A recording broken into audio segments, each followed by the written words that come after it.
Tony Doe, it's the first episode of my new series, Friend Features, and I want you, my brother, my friend, my man, I want you to take control of the first episode, and I need you to hook me up with an informational video, and I haven't done one on deltoids in a long time, so do you think you could hook me up, my friend? Well, baby girl, you are in luck today because I have just that. Shoulder Training 101, your viewers are going to absolutely love it. What's going on, everybody? My name is Tony Doe, aka T-Doe, as a lot of you may know me by. I want to thank Brian first and foremost for the opportunity to be in his first episode of Friend Features. I greatly appreciate the opportunity, Brian. But nonetheless, Brian and I actually met about 3 or 4 months ago at the Mr. Olympia Expo and clicked instantly. Great dude, and I'm sure you guys will see an actual collaboration from us sometime this year. A little bit about myself. Again, my name is Tony Doe. 21 years old. I'm a senior in college majoring in exercise science, or you guys may know it as kinesiology. My YouTube channel is primarily vlogs, day of eating videos, informational videos because of my major. I've been around YouTube for the better part of 2 years now, so you guys may have seen me lingering around here and there, but if you haven't checked out my channel, be sure to do so. I'm sure Brian will link it below. And Brian is actually going to upload a video on my channel right now that you guys haven't seen before. I believe it's a motivational video, so go to my channel, check out Brian's video, and then after you watch Brian on my channel, go watch my videos. And if you like what you see, hit that subscribe button, hit that like button. I'll greatly appreciate that. But thank you for the opportunity, Brian. Enjoy the video, guys.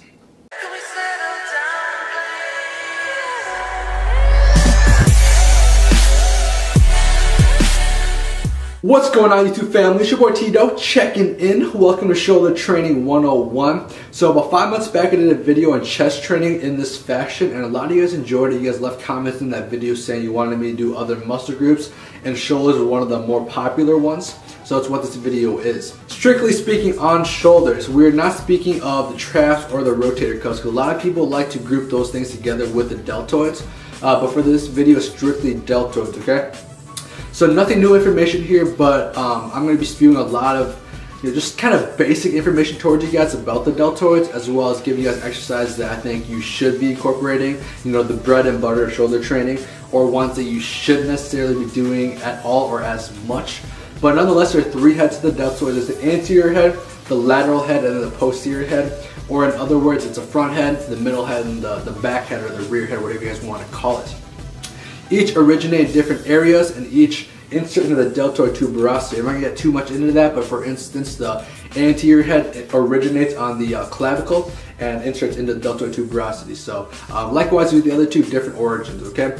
Each have different functions. So the anterior head primarily is shoulder flexion, so when you bring your humerus up like this, internal rotation, horizontal adduction or adduction to make it simple for you guys, and then a little bit of abduction as well, but that's primarily other muscle groups. It doesn't do as much for that one. So for this one, just think of flexion, internal rotation, and a little bit of horizontal adduction. Okay, so just think of, for horizontal adduction, to give you guys some perspective, think of chest flies, so that's horizontal adduction, okay? And then moving along to the lateral head or the middle head, you primarily just have abduction of the shoulder, a little bit of internal rotation, but primarily abduction, okay? So think of lateral raises for that one, which a lot of you guys already know, obviously. And then lastly, the rear head, or the more complex head, I like to say, because a lot of people don't have a developed rear head, myself included. This is primarily humeral extension, horizontal extension, horizontal abduction. So you think of you're bent over doing a rear fly, that's horizontal abduction. And then the last one is external rotation. So those are the functions of those muscles, and like any other muscle group, when you train a muscle, you want to think of the function it does and try to find movements that emulate that function. So for instance, say you're trying to train the anterior head, and you're trying to, hit flexion of it. So you're gonna do flexion, obviously, pretty straightforward. Especially with shoulders, it's one of the more simple muscles that, it's pretty straightforward with the movements, right? Unlike the lats may be a little bit more complex. But this moves me right along to the imbalances and the injuries that shoulders are prone to, because shoulders are such a mobile joint. You can move it in pretty much any plane you want, circumduction, flexion, abduction, adduction, whatever it is, right? Because it is so mobile, it's a lot more prone to injury. So you guys make sure to warm up properly before you start working out your shoulders, because it is a smaller muscle group, and because it is so mobile, it's a lot more prone to injury. Secondly, because a lot of people do a lot more pressing and then a direct anterior shoulder work.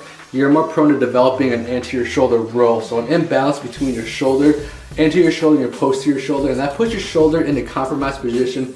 You don't want that, so the goal is to develop all three heads as equally as possible. Obviously, it's kind of hard, especially in the middle head, because really, there's not many movements out there that do strictly abduction. For instance, let's say you're hitting a chest press, you will hit the anterior head. Say you're doing a row, you will hit a little bit of the rear head. But there's really no other movement out there where you're gonna be hitting the lateral head unless you directly hit it. So with that being said, I don't think a lot of people, I'd say 8 out of 10 people don't need to do front raises. And a lot of people are gonna argue with me, but if you really think about it, so primary functions of the anterior head, shoulder flexion. So what are you gonna do when you're chest pressing? Your arms are like this, incline press, your arms are like this. So pretty much anytime you're pressing, you're gonna be hitting that function. Nextly, internal rotation, so your arms are always internally rotated when you do that. So bam, right there. And then another big one is the horizontal adduction. So think about flies or dumbbell presses. You're always doing that function with the anterior head. So your anterior head is heavily involved in those movements. So with that being said, it covers all the functions pretty much of the anterior head when you do chest presses. So you don't need to hit anterior heads isolated directly. Obviously overhead press is a big exception, but isolation wise, you don't need to hit that. Lateral head, most definitely, we will cover that. And then rear head, most definitely we will cover that. So let's get into the exercises that I think you guys should have as a staple for your deltoid training. The first exercise I would recommend is the overhead press. Highly recommend it. I couldn't speak more highly of this exercise. Just a great compound movement overall, guys. Be sure to stick these into your routine if you guys haven't already. Targets the anterior head, the medial head, a little bit of the posterior head, not so much. But be sure to lock out at the top, stick your head through, and that way you can get the most bang for your buck. Just a great compound movement. Next up is a shoulder press. You can do these seated or standing. These will target the medial head a little bit more. And I'll throw these in maybe once after every 2 OHB sessions. So choose one of those two and get good at those, okay? Here's some lateral raises, and I'll give credit to Alberto Nunez here because he showed these on a YouTube video and I love them, and it makes sense after taking classes. But using a kettlebell is the best way just due to the distribution of the weights, as well as you want to do in the mid-scapular plane. So lean a little bit forward. You want your arms in a hybrid between, you know, lateral raise straight to the side and a front raise, and then still raises to the side though. As you can see, my arms are towards the front, but my elbows and all are still on the side. That's the mid-scapular plane. Try that out. I'll do a more detailed video on that. I'm just having this flexing here so I have more time to talk to you guys about that. But throw lateral raises in, guys, after every shoulder training day, okay? Be sure to always do them because I already said the lateral head doesn't get hit as much as the other heads.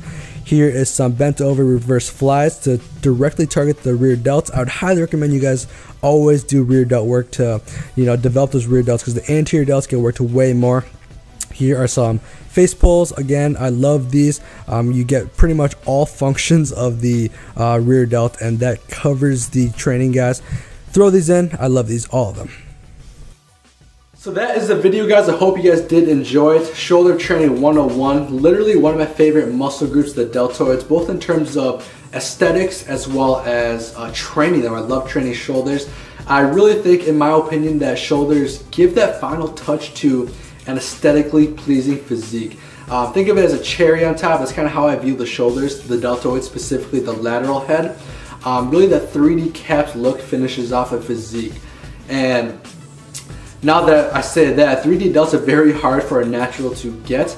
If you see anyone with more capped delts than the grandfather, I guess you could say, the chances are they are on a little something, get a little aid, because there are a lot of androgen receptors in the deltoids to make them blow up when you are on something. But if there's someone on that, there's nothing wrong with that. I'm just saying it's a lot easier for someone on that to get the more capped look than a natural. Not saying it's not possible, but it's a lot harder. And with anything like any other muscle group, it takes time for a muscle to grow. So don't think that just because you do these exercises I told you that your deltoids are going to blow up right away. Mine have taken a lot of time. They're still growing, but give it time. Progressively overload, get stronger at those lifts, get good at those lifts, and in time they will grow. So if you guys enjoyed this video, hit that thumbs up button, share it, leave a comment below. Again, comment below if there's any other muscle group you want to see in this fashion of a video.